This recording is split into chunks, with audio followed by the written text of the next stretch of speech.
What's up, guys? Matt here, coming at you with another quick video. Finally gonna take a look at this Flysky Noble NB4 and check it out. They actually just came out with a pro model of this, but it's like double the price. So at the moment, I don't really see that it's worth the extra cash. But you guys know, if you've watched the channel much, I've had this thing for pretty good a little bit now. Probably close to 2 months.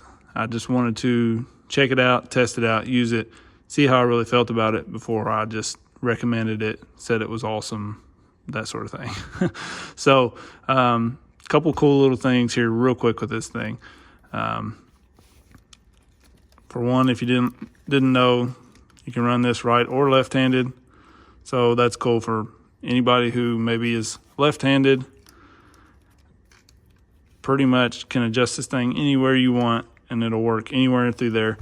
It is really tight. Never had this move on me when I'm running, so that's not an issue. I actually like how you can cock it back just a tiny bit. This is super easy to drive with one hand. So if you're doing something else with your other hand, very easy to do that right there. Before I got it, I was hoping it would come back a little bit farther than straight out. You know, I thought it may stop about here and it would be a little harder to reach. You know, I can still do it. I have big hands, but being able to cock that back like that, super nice. So that's one thing I really love about it. And then you can see here, I bumped this button, so this thing is on. So what this is an external battery, basically. So you have a battery built into the controller here that runs the controller. Welcome to Noble. So you can see it'll run just like it is. You can run it this way, keep the weight down. It don't balance very well. I normally lay them down like that anyways, if I can, because it's gonna get knocked over. So it does lay down well, for anybody wondering about that. And then this is just an extra 4300 mAh pack that you can charge with. So if you're running, I'll just leave this thing connected. If you're running and your battery starts to get low, then you can press this button and you'll see here it's charging the transmitter. So that's really cool. You can also charge off of this. So I run a little clip and attach my phone a lot of times to the front of my controller to video. And if I need to charge my phone, I can just plug a cord in here straight to my phone. So that's pretty cool. You don't have to pack an extra battery around or charger around. I used to always pack one of these in a bag or something with me just in case I needed it. Now it's pretty much built in. So it does add some weight, but it's not horrible. Most everybody that grabs this thing, first thoughts, they're like, man, that thing's heavy. But it's not uncomfortable. I actually like a good, solid, not really super heavy usually, but it's not to the point that it bugs me. We'll just say that. Not much worse than 4 batteries, 4 AA's or something, and you're getting a lot more battery here. So I like that it has the clip here. If you want to clip on a lanyard, that's super handy. I use that quite a bit actually. And then the buttons, man, there's just stuff basically everywhere. So you have the same thing on each side. You see here, so you got your 2 switches up here on the wheel, trims here, so you got throttle and steering. You can actually have the voice on to where when you hit center, it'll say center point. That way if you're driving and you just try to bump that, you'll know when you're at center point, which is really cool. These buttons, so you can pretty much lay them out to be whatever you want. You can, you see here, you got your reverse, so you can reverse your steering, throttle, your other channels, all that, endpoints. I mean, it has everything, all right?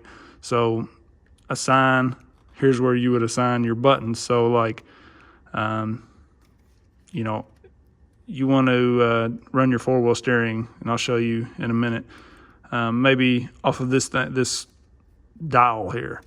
So I like that because I can steer my rear like this and still be able to steer the front. So you can go to your VR1R, which is right, L is left, so that would be this side. So you can click it, and then you can set it up to be whatever type. You can reverse it, have it 2 position, 3 position, normal, whatever. So that's really cool. You can basically make any of these switches do whatever you want very easily. Much easier than like my DX5R I had.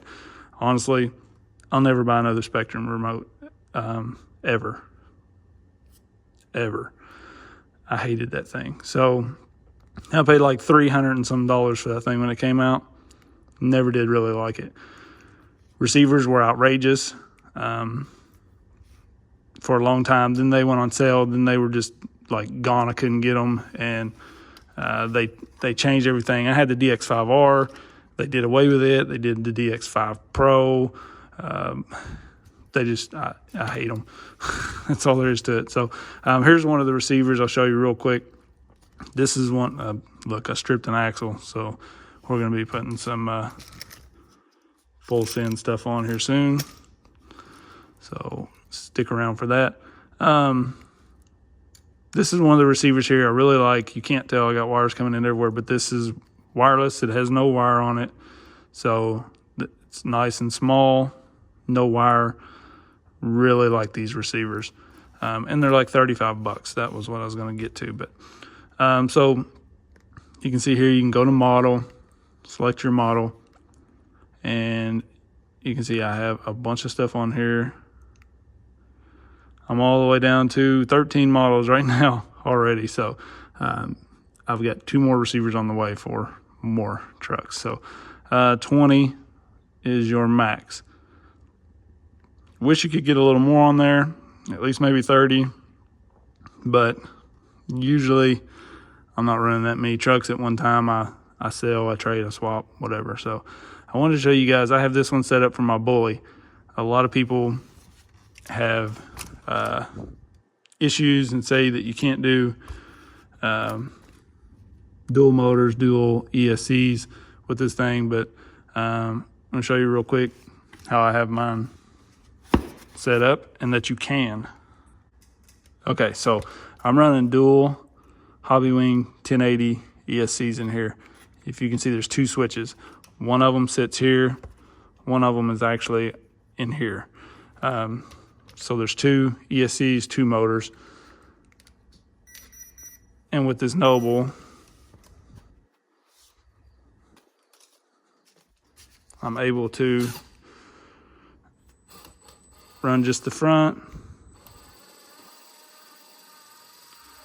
And you'll see I've got just a little bit of overdrive going in the front. I have it adjustable on the dial here, so if I turn this dial,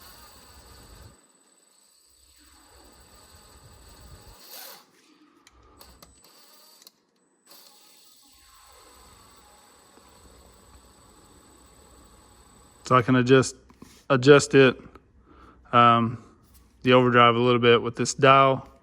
And then you can see here I have both pulling. I can click this button here, locks out the rear end. So I have the rear dig, click it back. I can click this one, locks out the front. So I have front dig, pushing or pulling with the rear. I love that. So easy to get to right here. While you're driving, you know, you just click that, boom, you're in, click it. You see how super simple that is?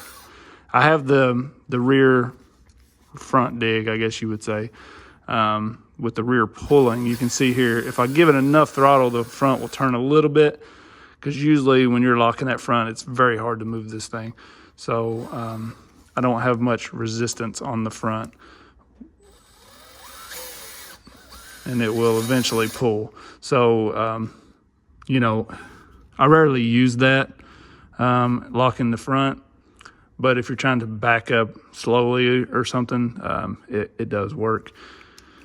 But overall, really cool having that right there on the fly. I love these two switches right here. I use them a lot. On my Capra rail build truck, I have dig on this switch as well. So it's nice and easy. You can be steering, you just boom, click it, you're in and out. Love that about it. And then I will show you one of my 4-wheel steering setups with this as well. So if anybody has questions on how to set up that dig and everything on this thing, definitely shoot me a message. I'll try my best to help walk you through it. It took some configuring, but honestly, it wasn't as hard as doing it on my DX 5R. So let's change our model here. Now we're going to go to this. I believe it's this one now. It used to be the dig rig. It is no more. So we just switched to the orange SCX24 is what I have this named right now. And I'm going to use this to hit my little button on the Fury Tech. All right, so now we have this beast running the Fury Tech Lizard with the Endura 66 turn motor. And we're set up on the Noble. Pretty good, slow crawl.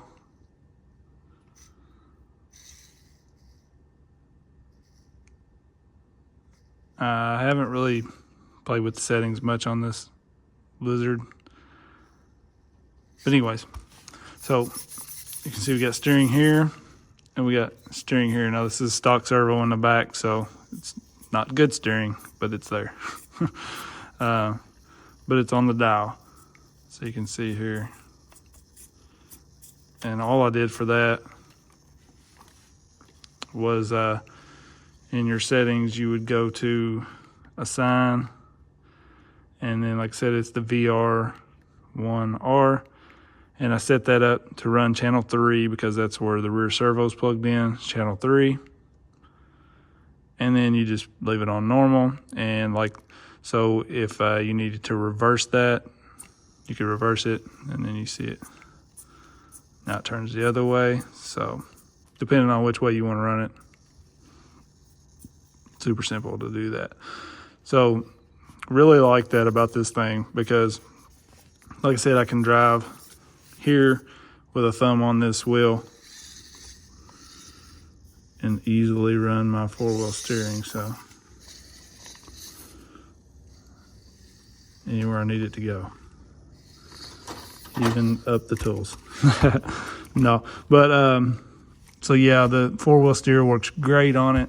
On my GT5, a lot of times I ran it on the dial up top here. That thing has the settings, and that's something I haven't played with on here.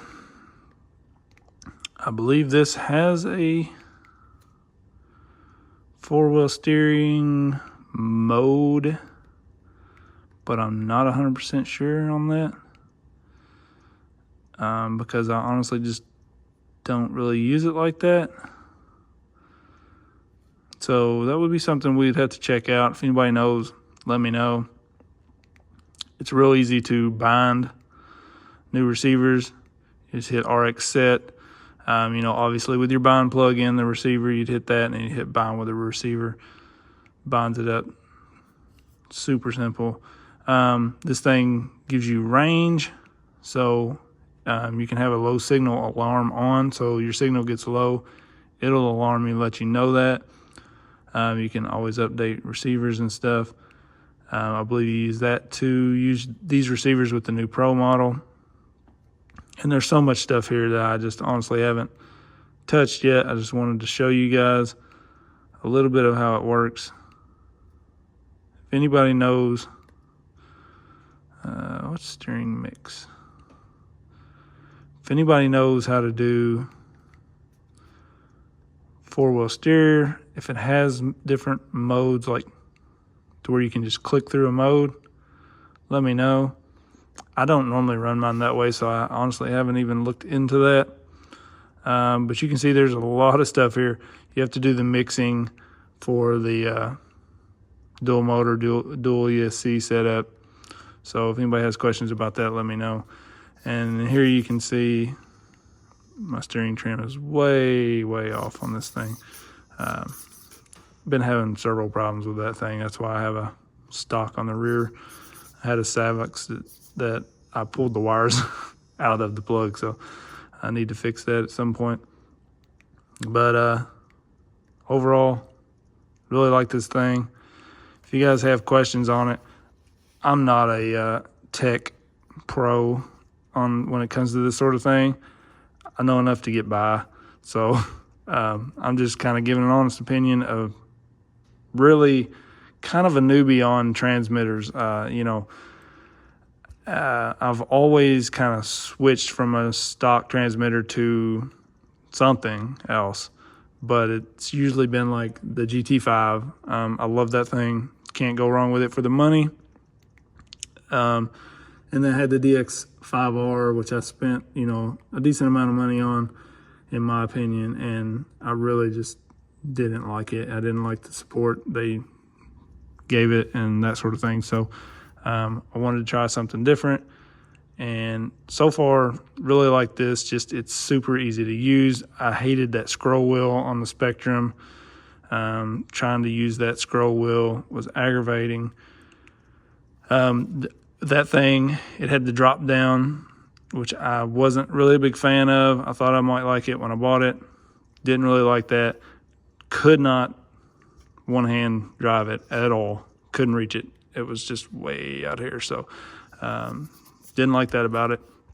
Where I do this, the thing for like $330 when I bought it, didn't even have a clip for the lanyard. You had to take the batteries out on the bottom, 4 AA's, with a freaking hex wrench. You had to unscrew a cover, 2 screws, I believe it was, every time you need to change batteries. Just a lot of stuff I didn't like about that. They've put a lot of things that I really like into this for the $200 range. Like, yeah, you can go get a Futaba or Sanwa or something like that for $600-700 and probably beat it. This is gonna compete with it, I feel like, in my opinion. I'm not doing latency tests, all that type stuff. There's videos out there on it. I'm not that high tech. I like how it feels. I've ran it on the track as well.